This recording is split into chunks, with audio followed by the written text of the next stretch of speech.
저희 해외 주식 유니버스 종목을 10분 안으로 압축해서 소개를 해드리는 10분 해외 주식 시간입니다. 오늘은 글로벌 소비재 담당하시는 심지현 연구원을 만났는데요. 연구원님, 오늘 선정하신 제목이 구해줘 홈디포. 제가 알기로는 TV도 잘 안 보신다고 들었는데 이렇게 대놓고 TV 프로그램을 좀 패러디를 하셨어요. 왜 이렇게 이름을 지으셨어요? 사실 최근에 매장 주식들이 굉장히 안 좋은 실적들을 발표하면서 월마트나 타겟 등 주가가 쭉 내려갔던 적이 있습니다. 근데 홈디포 같은 경우에는 그중에 거의 유일하게 잘 나왔던 실적인데요. 그래서 암울한 매장주의 희망이 될 수 있지 않을까 하는 의미에서 제목을 정해봤습니다. 이 매장 업체들이 속한 섹터를 구해줄 수 있는, 구세주가 될 수 있는 그런 홈디포에 대해서 오늘 공부를 해보도록 하겠습니다. 10분의 주식 지금부터 시작합니다. 네, 우선은 이 기업이 뭐 하는 기업인지부터 좀 알아볼까요? 네. 사실 팬데믹 때 굉장히 유명했던 기업이죠. 굉장히 큰 유통사 중에 하나고요. 네. 이제 주로 주택 개조용품이나 아니면 인테리어, 리모델링, 가구 이런 거 집에 관련된 걸 파는 기업입니다. 그래서 오프라인 매장도 굉장히 많고 온라인 채널에서 파는 것도 굉장히 많은, 그래서 그 주택 개조 쪽에서 독보적인 1위 업체라고 생각하시면 될 것 같습니다. 근데 이제 앞서서 말씀을 해주셨듯이 지금 저희가 촬영하는 시점이 5월 말쯤이에요. 근데 최근에 이제 월마트나 타겟 같은 오프라인 매장 보유하고 있는 유통업체들 실적도 굉장히 안 좋았고, 그런 상황에서 이제 구세주라는 말씀이신데, 그러면 일단은 그 매장 업체들의 최근의 상황, 그거부터 좀 정리를 해볼까요? 네. 사실 한 3, 4월 이 사이 때 그 다른 증시가 다 내려갈 때 오프라인 유통주만 굉장히 좋았던 적이 있습니다. 맞아요. 네. 사람들이 이제 방어주 컨셉으로 생각하기도 했고 실제로 전통적으로 방어주 느낌이기도 했고요. 왜냐하면 이런 주식들은 일정한 매출 하한선 이상으로 이제 매출이 꼬박꼬박 들어오기 때문에 현금 흐름이 굉장히 안정적인 특성을 가지고 있는데, 사실 이게 방어주로 기능을 하려면 마진이 유지되거나 아니면 올라야 된다는 전제 하에서입니다. 근데 최근에 실적 발표를 보면은 월마트도 그렇고 타겟도 그렇고 아니면 콜스 이런 기업도 그렇고 마진이 굉장히 까였던 이제 실적이 보셨을 거예요. 그래서 이게 인플레이션 우려를 반영해서 그런 건데, 네. 전체 증시에서는 이게 시장 침체 전조 증상 아니냐 하면서 시장 전체로 이 민감도가 확산됐던 그런 한 주가 있었습니다. 아니면 이제 미국의 소비 경기가 완전히 꺾여서 네. 이게 경기 침체의 전조 아니냐, 이렇게 좀 위험 신호가 있었던 것 같아요. 네네. 그래서 그런 관점에서 볼 때 지금 매장주가 전반적으로 우울하고, 그리고 깎여나갔던 그 주가들이 아직 회복도 안 됐어요, 거의. 그런 와중에 홈디포는 굉장히 실적이 거의 유일하게 잘 나왔던 기업입니다. 그러면은 그래서 좀 구세주가 될 수가 있다, 이 섹터를 구해줄 수 있다라는 그런 말씀이신데, 네. 홈디포의 그러면 실적이 유독 좋았던 이유를 어디서 좀 찾아볼 수가 있을까요? 네. 실적 리뷰를 먼저 좀 이제 말씀을 드리자면, 매출이랑 이익 둘 다 상회를 했고, 그리고 가이던스까지 상향을 했습니다. 네. 그러니까 다른 업체들이랑 비교를 해서 실적을 좀 설명을 드리자면, 다른 기업들은 매출은 좀 완만하게 상승을 하는 반면에 마진이 깎여서 이제 전반적으로 내려갔고 가이던스도 하회했는데, 홈디포는 이제 이익까지 둘 다 올라가는 모습을 보이면서 이제 분기 기준으로 사상 최대 매출을 달성했고, 뭐 디지털 매출도 이제 굉장히 사상 최대였고요. 그래서 이런 특징이 어디서 왔냐라고 생각을 한다면, 네. 매출이 왜 안 꺾였냐, 그리고 마진이 왜 방어를 했냐에서 좀 찾을 수 있겠죠. 먼저 매출 측면에서는 저는 다른 이제 매장주랑 비교를 해서 설명을 드리자면, 그 다루는 카테고리의 임의성, 그러니까 뭐 영어로 하면 뭐 디스크리셔널리 뭐 이런 맞아요. 네, 임의성의 차이에 따라서 좀 다르다고 판단을 하고 있습니다. 그러니까 월마트 같은 경우는 뭐 식료품 팔고 뭐 나머지 거의 다 팔고 해서 필수제도 있고 임의제도 있는 반면에, 타겟은 좀 더 이제 임의제 성격에 가까운 카테고리를 주로 다루고요. 그리고 홈디포가 다루는 이제 방금 말씀드렸던 주택개조 아니면 뭐 리모델링, 수리 이런 데 들어가는 건 생각보다 사람들이 좀 이제 비탄력적으로 구매를 한 특성이 있습니다. 이게 컨콜에도 언급이 됐더라고요. 네. 그러니까 예시를 들어드리자면, 집에 수리할 일이 생겼을 때 이걸 뭐 가격 비교해서 이제 타이밍을 좋게 찾아보고 이러지 않고 사람들이 바로바로 수리를 한다는 의미예요. 당장 지금 고치는 게 네. 급하니까. 네.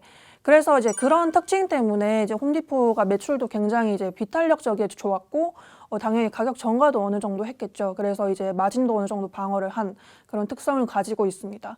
특히 이제 홈디포는 작년 연말부터 재고를 굉장히 전략적으로 비축한 기업으로 유명해요. 아, 혹시 나중에 좀 재고가 부족할까 봐 미리 좀 쟁여놨었군요. 네, 다른 매장 이제 업체들도 마찬가지였는데 홈디포가 유독 그 전략을 좀 강하게 썼던 적이 있습니다. 다른 매장주들 같은 경우는 이제 이 올라온 재고를 사실은 이제 저번 분기만큼 빠르게 비율적으로는 처리를 못하고 있었거든요. 맞아요. 근데 홈디포 같은 경우는 매출도 괜찮다 보니까 이게 이제 그 재고가 올라온 게 마진 측면에서는 좀 영향을 덜 주는 그런 모습이었습니다. 실적이 좋았던 거는 어떻게 보면 과거의 일이 될 테고 저희가 앞으로도 이 기업을 좋게 보기 위해서는 장기적으로 좀 좋게 볼 만한 그런 포인트들이 있을 것 같은데 어떤 부분에 주목하고 계세요? 네.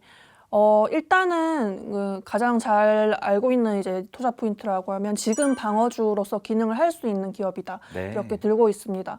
사실은 방어주가 아직도 수요가 굉장히 좋아요. 스타일적으로. 음식료만 아웃퍼폼 하고 있는 거 보면 지금 방어주 수요가 굉장히 큰데 그 유통주에서 방어주로 들어가셨던 분이 수급이 빠진 거거든요. 그래서 그런 방어주 수급도 어느 정도 대응할 수 있는 기업이라 지금 상황에서도 굉장히 좋고요. 뭐 현금 흐름도 굉장히 잘 들어오고요. 그리고 두 번째로는 공급망도 어느 정도 안정적입니다. 사실 지금 매장주들이 가장 관건이라고 할 수 있는 게 공급 차질인 것 같아요. 공급 차질을 어느 쪽에서 얼마나 받고 있는지. 근데 홈디포 같은 경우는 이제 공급망도 굉장히 어느 정도 안정적이더라고요. 자체적으로 구축한 이제 안정적인 공급망도 있고 뭐 재고 조달도 굉장히 안정적으로 하고 있고요. 그래서 마진에 관련된 지표 아니면은 이제 재고 이제 수급에 관련된 지표가 팬데믹 이전보다 거의 플랫한 수준 네. 유지되고 있습니다. 그리고 이제 또 한 가지가 이런 유통업체들의 숙명이 그거 아니겠습니까? 온라인으로 그러니까 디지털 채널 쪽으로 확장을 하는 거. 이 네. 부분에서는 이 기업은 뭐 잘하고 있나요? 네, 굉장히 잘하고 있는 기업이라고 할 수 있는데 사실은 그 매장 유통사들이 마진이 굉장히 낮은 업종 중에 하나에 속해요. 네. 그래서 장기 GPM을 소비자 그 그래프를 그려보면은 거의 이제 필수유통 쪽만 바닥으로 기고 있는데 그래서 더더욱 마진에 예민한 거였거든요. 근데 공통적으로 채택하고 있는 전략이라고 하면은 디지털로 옮겨가면 마진이 좀 더 이제 늘어나는 구조이기 때문에 각 업체들이 뭐 너나 할 것 없이 좀 디지털에 많이 투자하고 있는 그런 기업입니다. 그래서 그런 투자가 성과를 잘 내야 되는데 홈디포는 굉장히 성과를 잘 낸 케이스에 속해요. 이번 실적 기준을 좀 살펴보면은 이번에 온라인 주문의 절반 이상이 그 매장 내에서 그 주문한 연결한 그런 온라인 주문이었는데 온라인으로 주문을 해놓고 매장에 가서 픽업을 하는 그런 게 되겠죠. 어떻게 보면 옴니 채널 통합 채널 전략이라고 할 수 있겠죠. 이런 옴니 채널 같은 경우는 나이키 실적에서도 많이 들어보셨을 거고 소매가 조금이라도 섞인 종류의 기업들은 다 이제 포커싱하고 있는 그런 전략이거든요. 그래서 그런 그 디지털 쪽으로의 투자가 굉장히 성과를 잘 내고 있다.